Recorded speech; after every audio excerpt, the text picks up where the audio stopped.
There existed a streamer so pivotal to the development of Twitch as we know it that it would be hard to imagine the platform becoming what it has without his influence. He pioneered and popularized IRL streaming, kickstarted the careers of many creators, and instilled a culture that still echoes through Twitch till date. But rather than being inscribed in the scriptures of streaming, his name has been largely erased, because as notable as he was equally, if not more, problematic. And the exact behavior that led to his meteoric success, well, that's what led to his removal. Who was this incredibly controversial and toxic man, you ask?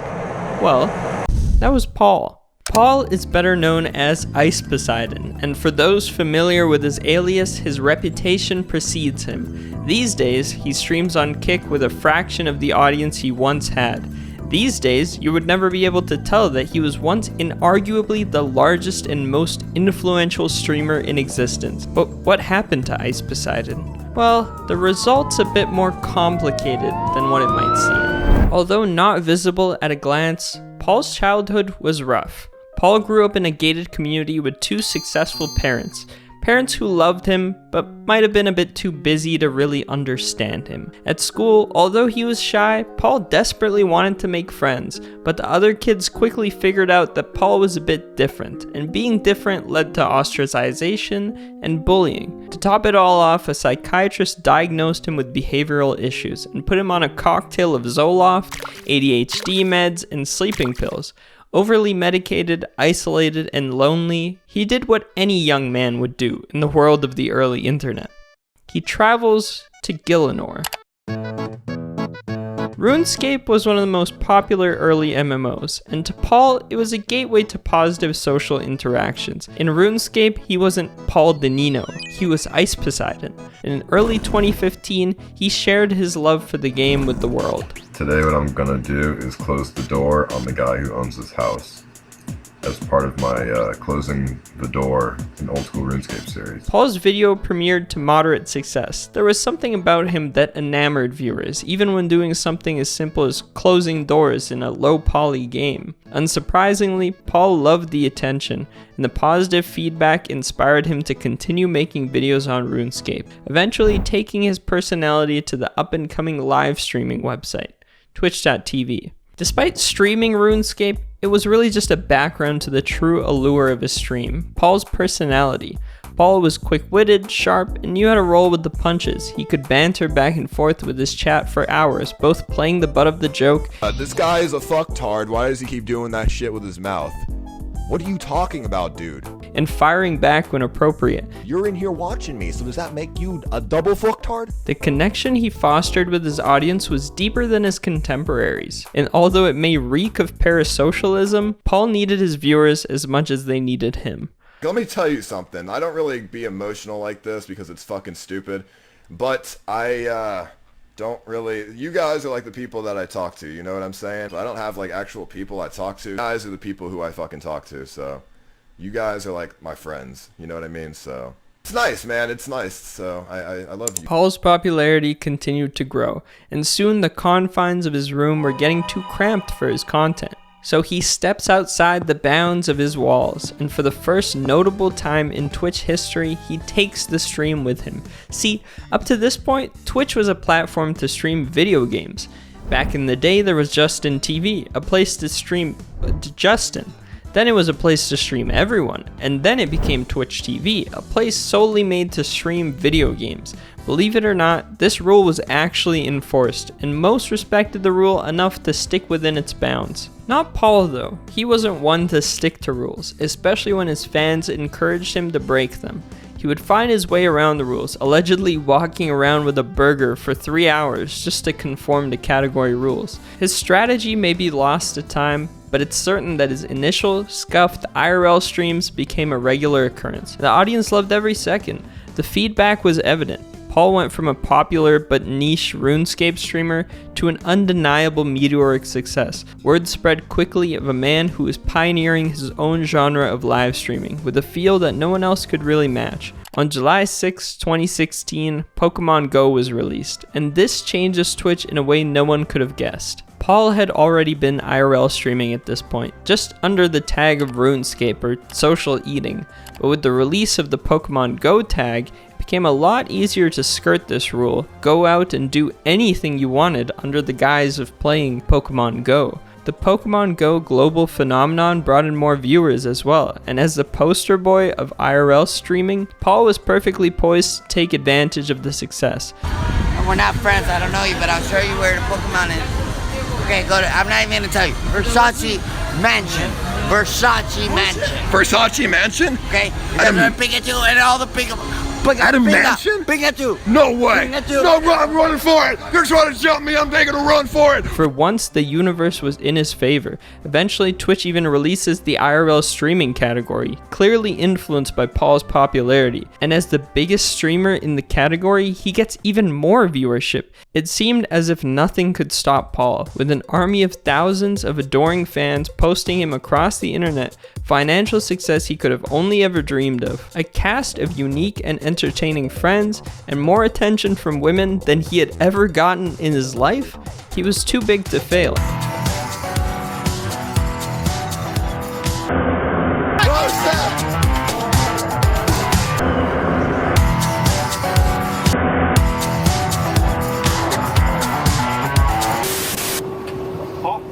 Yeah. Stand up.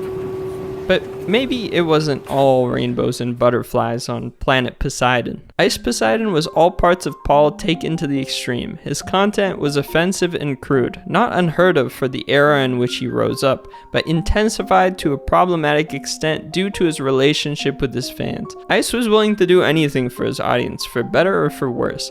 Not just in his offensive language and slurs, but in how he would ridicule and mock others on stream. You know what? Am I not good enough? I've got a Ferrari. I got money. I got thousands and thousands. He was constantly upping the ante, and the positive feedback from his chat and statistics only continued to perpetuate this cycle. He let himself become a victim to the machine. Modern day streamers and content creators are often very careful to draw a line between reality and the stream. The smartest creators keep their personal lives personal and their stream content intentionally separate, and those who do not maintain the distinction quickly see things getting dangerous. As a pioneer of IRL streaming, there was no guide for Ice to follow. All he had to rely on was his own judgment. Frankly speaking, Ice may have been many things, but prudent? That he was not. Live streaming was already his life, so it was only natural for him to integrate the two completely. Let me tell you guys something real right now. Let me go away from everybody. So I haven't hung out with a group of friends since 2 years ago, since I graduated high school. So you guys are like my group of friends. So like right now you may be over the internet, but I feel like I'm hanging out with like a big group of friends. So I just hope that, you know, I thank you for that, and that makes me feel good. His viewers knew everything there was about him, even his address, regularly showing up to his house to feature on the stream. Sometimes they'd even show up outside of stream hours just to see him. They'd order deliveries to his house. They knew his family, his parents. Ice never set a harsh boundary, and when he did realize he should create some distance, it was way too late. This is what he was known for, calling into every restaurant Ice walked into, getting him kicked out, calling every hotel in the city to find where he was staying, and worst of all, he was swatted repeatedly. It was undeniable. Ice's content had gone too far, but this was his livelihood. There was no way for him to just quit cold turkey, so he continued to trudge through it, hoping for things to somehow just resolve themselves, but they didn't. At this rate, someone was going to get hurt. Either a friend, a stranger, even Ice himself was at risk. This was getting really dangerous. Trouble on the tarmac as an American Airlines flight is grounded for a bomb threat, and passengers had no idea what was happening. The man taken off the plane is an internet personality, a live broadcaster who was streaming right before he boarded that flight. The troll was trying to just affect me, but he ended up affecting every single person on the plane. And I just can't help but feel really bad for all those people. You know what I mean? Because I was there, and that's the reason why it happened.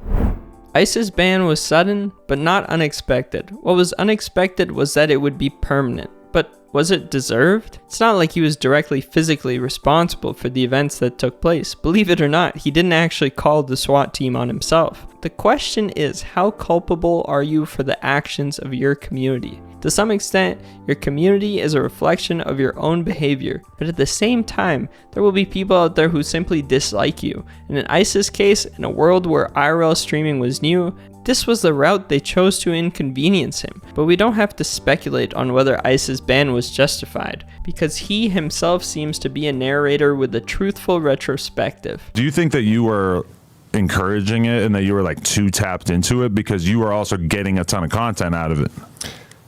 Yeah, I mean, I definitely encouraged it. You know, the more crazy shit that happened, the more views, the more content that I got. So it was obvious to everyone what was going to occur when he was openly challenging the audience. I don't know where I am. And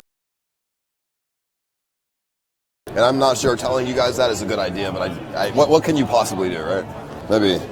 Maybe I shouldn't enable it. Furthermore, Twitch itself was at a turning point. They had the option to either continue to promote content like Ice's, leaving the platform largely unmoderated and risk it spiraling into something much worse, or choose to stuff out his content, despite his popularity, take the backlash, and move towards being brand safe. In retrospect, it's clear what decision they made, only becoming more and more strict on TOS as years have gone by, and cherry-picking the creators they want to represent them. I don't think this was a straw that broke the camel's back. Rather, I think this was a convenient excuse to implement a deliberate decision by the Twitch team. They just needed an inciting incident. Ice's journey from here is a roller coaster. He moves to YouTube Live, continuing with the same content style, but the move costs him a large portion of his audience. YouTube's discoverability is terrible, and the cultural relevance of YouTube Live is pretty much non-existent. Regardless, this era is home to one of his most iconic and chaotic events, the first RV stream. Ice plans to get a bunch of personalities together, put them in an RV, and travel the country while streaming 24/7. It quickly becomes clear Ice learned absolutely nothing from his ban, essentially doubling down, with the trip featuring highlights such as swatting, mentally abusing your ex-girlfriend, reckless driving. And all of this is filmed by someone you may have heard of before. Despite being considered an iconic event, none of this could be classified as morally positive. It weighs on Ice, or at least we can assume so, because he eventually attempts to moderate his community and his subreddit, somewhat of a rebrand. The community at large does not take this well, seeing it as a betrayal, and an attempt to censor what they find critical to their entertainment. The community fractures, splitting into two sides, with one supporting the attempt to change, and the other wanting more of the toxic content that got him here. With the change in content and a severely fractured community, viewers start to lose interest. Something just isn't there anymore. Eventually, you see Ice himself burn out, worn down by the toxic remnants of his audience and the relentless grind he subjected himself to. But like I said, I mean, my viewers at that time like hated me, so I didn't even want to go live. It was very demotivating to go live or do anything because it's just hate.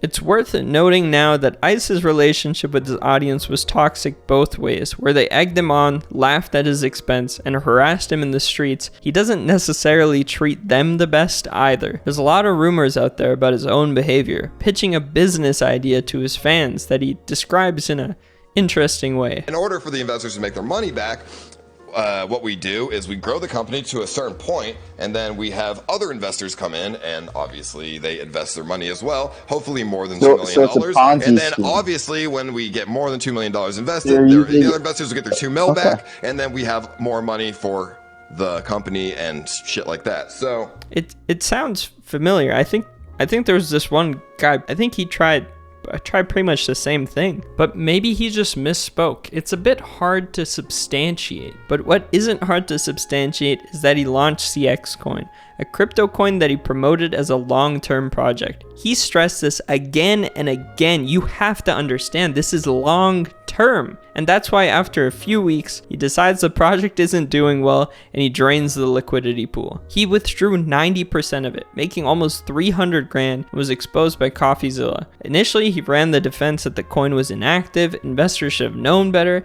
and he had to withdraw the money as crypto was crashing. But ultimately, Ice comes to his true conclusion. I think it's a pretty shitty thing to do.